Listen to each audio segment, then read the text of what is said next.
లోకంలో ఉండే స్థిరుడెవడు?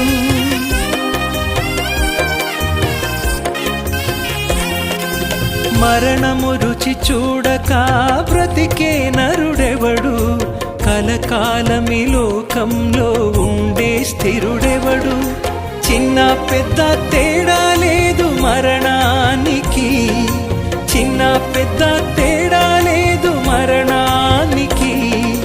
కులమతాలు అడ్డం కాదు శ్మశానానికి, కులమతాలు అడ్డం కాదు శ్మశానానికి. ఈ జీవితం విలువైనది, నరులారా రండని సెలవైనది, దేవుని సెలవైనది.